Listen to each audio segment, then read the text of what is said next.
Hey everyone! So I was very lucky this year in that I got sent plants that are not released yet to trial in my garden. So I got new for 2024 plants from both Ball Flora and Proven Winners. This has never happened to me before, so I was super excited. And it also brought some plants into my life that I probably would not have tried maybe ever. So I'm really excited. I want to go through how they've done for me, the ones that I haven't killed, and then show you how they look in my garden. I don't know for sure if the ones that did die, I do have any videos or photos of from when they were in my garden, but if not, I'll try to throw a photo of them up on the screen. For the most part, things did really well, and I've found at least one must-have flower in my garden for the foreseeable future. So let's go ahead, and I'm going to start with the list of plants from Ball Flora because they are all on one sheet, whereas this one, I had to go through and highlight the ones that I got. So starting with Selecta 1. So from Ball Flora, they sent out either 4 or 5 different brands of plants, and these were the 2024 Selecta 1 new introductions. So right off the bat, one of my favorites was the Sweet Sunshine Magenta Sky Petunia. You can see it right there behind me. I'll also show you some other video of it in my garden. This was one of my favorites because of how it looks. So it is a combination of purple and white. It's not incredibly vigorous. Now, one issue that I had with this flower box is I think I used poor quality soil because the other 2 flowers in that box died. So if you plant this in poor quality soil, at least it won't die. I guess it's more hardy than the other plants that I put in there. But I love the look of it. I love the pattern on it. Again, it's not incredibly vigorous compared to like the Supertunia Vista, but it is trailing down pretty nicely, and it probably would have trailed a bit more than that again had I put it in better quality soil. So that was my fault to not plant it well enough, but it's turned out beautifully. I really like the 2 tones of this. I don't typically, in the past at least, have gone for patterned flowers, but now I've really fallen in love with them. So that's the fun part of getting to trial things, because I fall in love with things that I didn't think I would love.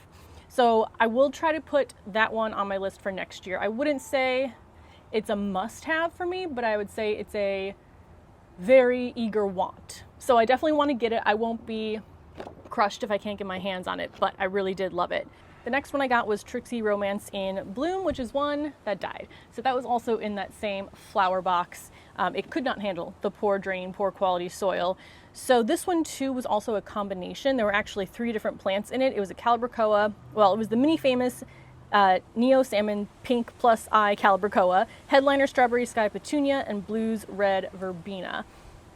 I didn't really get that large. I probably should have put it in its own pot because it was a combination of plants, but I ran out of pots, so that's where it went. But it was really pretty. I really liked how it looked when it was doing well. It just couldn't handle the environment that I put it in. Next on my list was the Inviva Pink Pechoa, which I probably should have realized from the name, and it took me far too long to realize, is a hybrid between a petunia and a Calibrachoa, so Pechoa.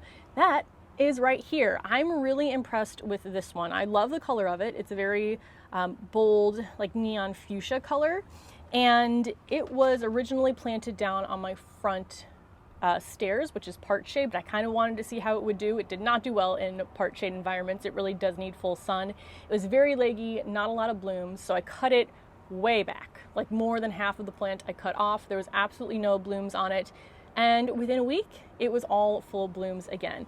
Another thing I really like is that so far the budworms aren't on it. I think the budworms have been on every single one of my Supertunias for sure. I don't know if I've seen one on this petunia, but in general they've found their way to every other petunia in my garden except that one. Now I don't know if it means that budworms don't like pechoas as much as petunias, but if I can get more of these that look really pretty and I don't have to battle budworms as much, I'm still gonna have my Supertunias because they are must-haves, but it'd be nice to add something else to the garden that maybe won't have the same sort of infestation problems. Another benefit of it is that it's not sticky. So I think that was one of the main reasons that they were trying to create the combination, because if you've never touched petunias with your fingers, they do have a sticky residue. This doesn't at all. So that is a really nice addition. So I would love, again, to have this one in my garden next year. I don't know if I'd say it's a like must-have forever, but again, it's probably even up there a little bit more than the Sweet Sunshine Magenta Sky Petunia, just because of the benefits of the hybrid that I've seen. So that one I really, really loved. Then the ones that were from Ball Flora Plant brand, Sure Shot Petunia Raspberry Cheesecake. That was also in that same flower box. I loved it. I thought it was really pretty, but it did not survive. So that one I would love to be able to try again because I like the combination. It was more of like a maroony purple than like a true purple with like a light buttercream yellow. Again, really loving the patterns. So I'm hoping again I can get my hands on it, try it in a different container with some better potting soil and see how it does. Next was the Lavender Dreams Cleome. Cleome or Cleome? I feel like I looked that up and then it immediately left my brain. Love this. It has bloomed nonstop. It's actually on my back deck in a pot with a zinnia and a Super Bells, I think it's amber. Again, I should have given it more space and put it somewhere else, but it hasn't seemed to inhibit the plant in terms of blooming performance. It's basically in bloom almost all the time. I mean, sometimes it relaxes a bit and then bursts again a few days later. So I really love that plant. I definitely want to try it again. It was my first time ever having any sort of Cleome in my garden. So it's one of those that it made me fall in love with a plant that I didn't know that I would. Also, the only kind of downside I have with companion planting it is that container definitely runs out of water quickly, which I don't think the Super Bells minds, but the Cleome definitely does. So if I do it next year, I'm either going to put it in a pot by itself or maybe in one of my larger raised beds. But I also definitely want to have this one again in my garden. Then we have the Shamrock Red Lantana and a Passion Fruit Lantana. The Passion Fruit was in that basket originally. It just died out of nowhere one day. We had a lot of rain, and I don't know if that had anything to do with it, but this one, which is the Shamrock Red, it was fine. And I really like Lantana. Again, first time ever growing it in my garden. This basket, I mean, it's not a large container. Lantana doesn't need as much water as some of my other plants. I can go, probably now that we're in the 80s, like 4 days without watering it, and it's fine. So when it's been a little bit cooler in the 70s, I was watering that once a week. So everything back here is not set up on drip. It's all hand watered. And that's been a great addition. I would like to add more plants like that to my garden that maybe don't need to be watered as much and put those in the locations where I don't have drip access. But I really love that. It's pretty much had constant blooms on it, some more heavily than the other, but it's never been completely bloom free. So I really like that in my garden. And I think that was everything that I got from the Ball Flora pack. So I would say if I had to choose my favorite one out of all those, it would be the Inviva Pink Pechoa, followed very closely by the Sweet Sunshine Magenta Sky Petunia.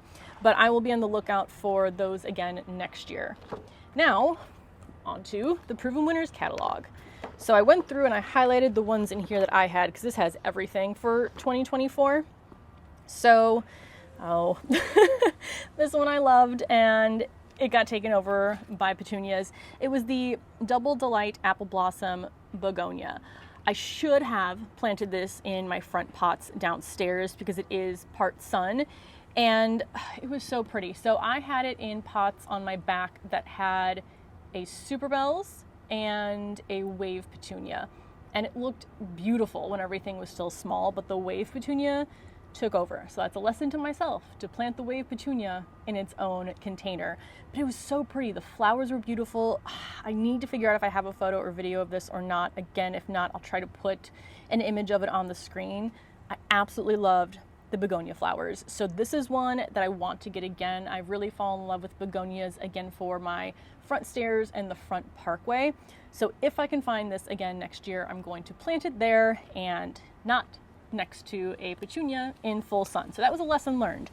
Next was the Campfire Marshmallow Bidens. Never grown that before. I absolutely love it. It just reminds me of a field of tiny little daisies.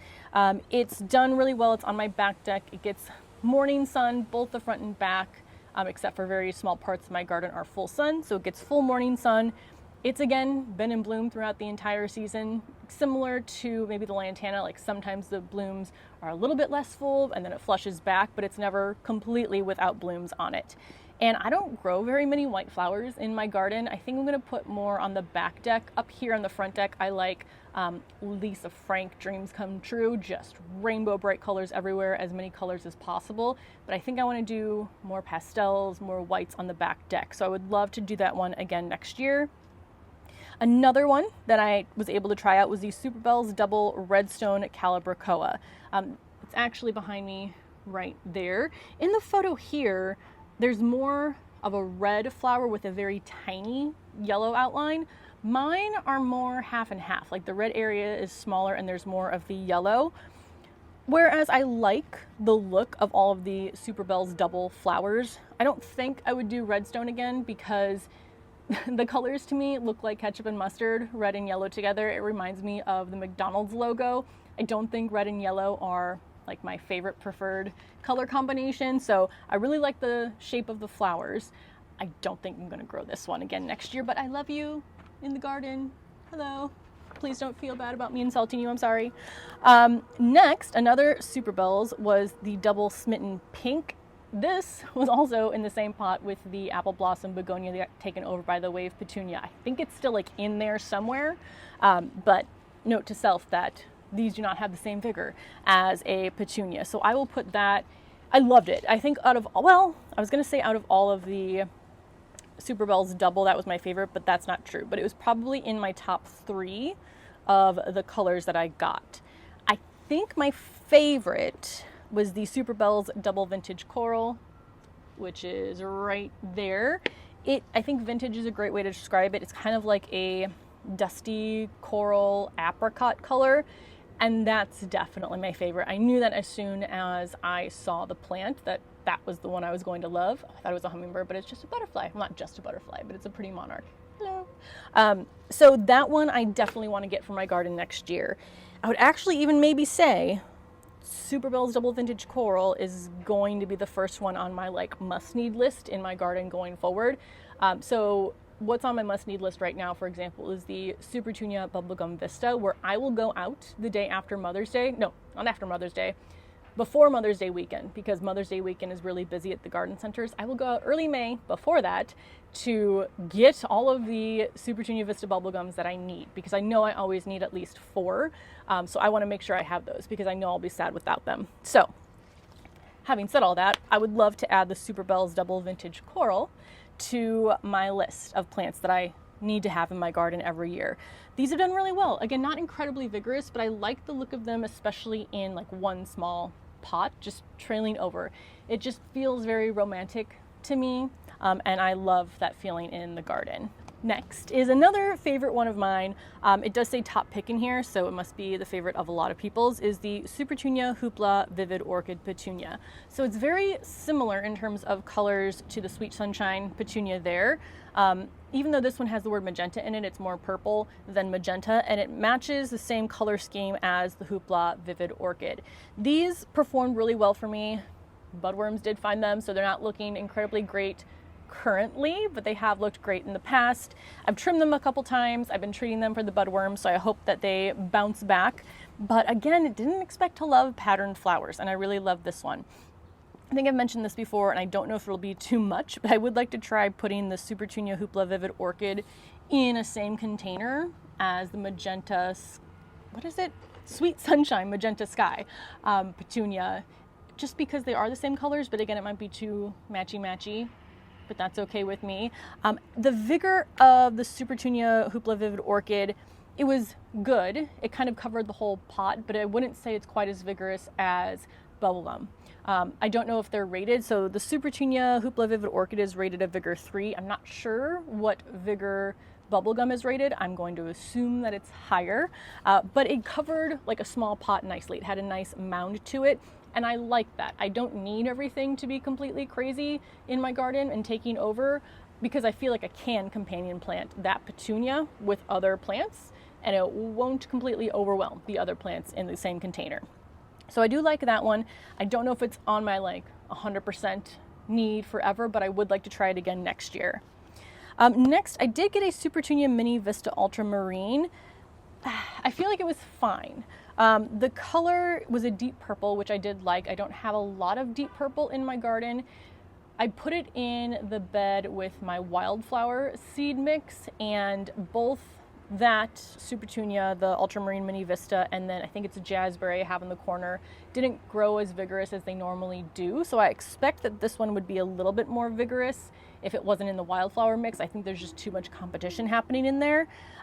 But I think I would like to try this because, again, I really like the deep purple color, maybe in its own pot somewhere, and see how big it can get. Next, another one of my favorites, which also says top pick. So I'm feeling very unoriginal that all of my favorite ones and proven winners already say top pick on them. But it's the Supertunia Saffron. I can never say this right. Supertunia Saffron Finch. It's a really pretty buttery yellow. Can you see it? Yes, it's right there behind me. I'm also obviously having close-up shots of these, so you're not just all looking at me dodging my flower cart, but also can we take a moment for my flower cart? I love how this has turned out this year. It was my first time having it last year, kind of getting used to what I want to plant up there. I love how it's turned out. Anyway, this one has like a very creamy, bright yellow in the center, and then it gets even more lighter at the end of the petals. I love it so much. It's bloomed really well for me, really consistently. This also has a vigor of 3, so same kind of vigor as the Supertunia Hoopla Vivid Orchid. So to me that makes sense. They kind of have that same, they'll mound over one container but not completely take over everything in that container. So I definitely want this one. I would even probably rank Supertunia Saffron Finch slightly higher than Vivid Orchid, but just a tiny bit, only because I don't have a ton of yellow flowers, and I really, really like that one. So that's why it is up there. Let's see what else is in here that I have. Okay, and then I think this is the last annual that I got that's new for 2024. I didn't mean for this to be the last one I talk about, but this was my favorite. This is the one that is now up there with Supertunia Vista Bubblegum that I need to be on the hunt for every season to make sure I have it. And that is the Superbena Pink Cashmere Verbena. I have never done verbena in my garden before, and this has been incredible. It's been blooming consistently throughout the entire season. It's in a container, a couple containers out back with a Supertunia Mini Vista. What else is in there? Nemesia, and then another Superbena. And it's just intertwined with the other plants so well, so it works well with other plants. It's in bloom all of the time. Like, I can't remember a time when it didn't have blooms on it. It's still blooming beautifully right now, and I just love it. It's a very light pink. There is a little bit of variation, like some is more almost white pink. It's still all light pink shades, but there's a little bit of variation, and it's really, really pretty. The hummingbird moths also seem to love that flower the most. I have mine in full sun, but I've talked to some other people that are trying it out, and it's done really well for them in part sun situations. So I love this. I would love to also try it in a pot by itself just to see what it does, but I absolutely love how it plays with the other flowers in the containers. I was trying to see if I have it back here, but this one is the Sparkling Rosé, which I don't think was new for 2024 because I don't see it in here. I like this one too, but there's just something about the Superbena Pink Cashmere. It has even stayed in bloom more often than the other Superbena that's in the same pot on the back. I don't know how, I don't know why, but I absolutely love it. And I do have it, same planting, 2 different pots, and they're both performing in the same way. So that is my addition to my must-have list. And I'm so excited to have found another plant that I love that much, even though it does create some stress in the spring, trying to make sure that I find it. Now I also had some, let me just double check. I knew I have some caladiums, but I don't think any of them were new for 2024. And then I did have 1 or 2 perennials. So I've never been a huge perennial lover for my container garden, kind of excluding like my raspberry bushes, my rhubarb, more like the produce. But as far as perennial flowers, perennial plants like that, not a huge fan, and the only reason is, well, I guess there's two reasons. One, I do have to keep it alive over winter, and I have some success and then a lot of failures with that. So it's just one less thing for me to worry about trying to overwinter another plant in a pot, because it's not like I can just leave it out in the ground and do nothing about it. So not having to find a place to overwinter it, and then it might even die in the spring. So I spent all that time trying to get it through the winter and it dies anyway. But also I changed my mind so much that for me, if I'm growing a perennial up here, it has to be in its own pot by itself, because I don't think I can dedicate a spot in a raised bed to a perennial that's gonna stay there, that I'm gonna be happy with in that position. So that's kind of my thought process. Now I do have some perennials in the garden. Some I keep, some I just treat as annuals, and that's fine with me.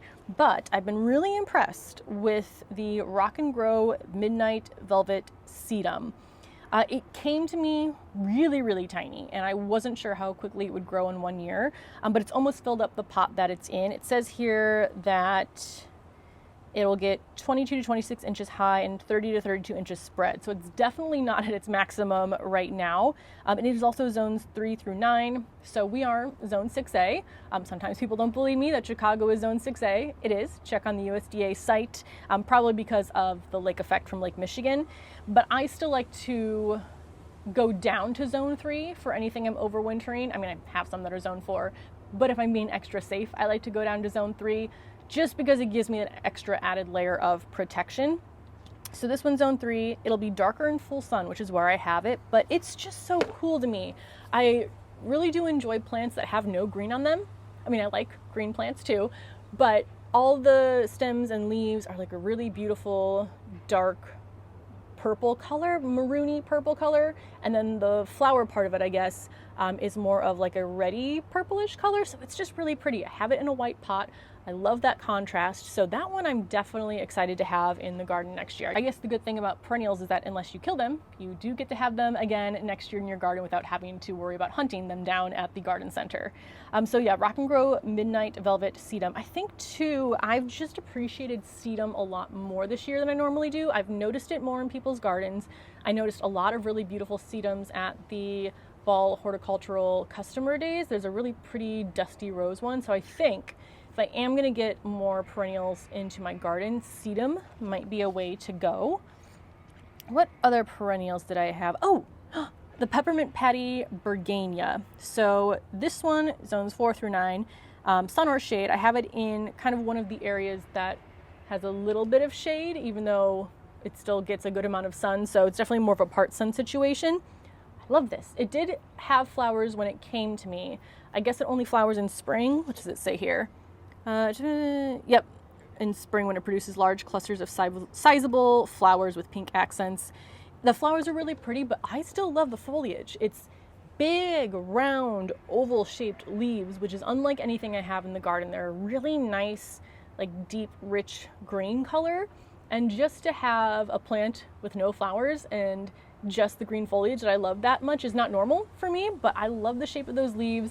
I love the look of that plant, and I'm excited to have that one. But that one is zone 4, so kind of on the edge of will it actually survive till the winter, but we will see. And then I think that's everything that I had that was new for 2024. I do have a video of when I first got them, and they're all lined up on my table, so I'll link that down below, because then you can see the ones that I killed if I can't find a photo for them. But yeah, it's been really, really exciting to get to try all these in my garden. I feel grateful every day and still like shocked that somehow these companies found me and thought that they should send me plants to try out. So I am very, very grateful for that. It's opened my eyes to new plants that I never would have tried, and it's helped me find some new favorites. So if you have any questions on these, let me know down below. Again, they all should be available starting next year. If any of these were your favorite, let me know which one your favorite is down below too, and I will see you in the next video.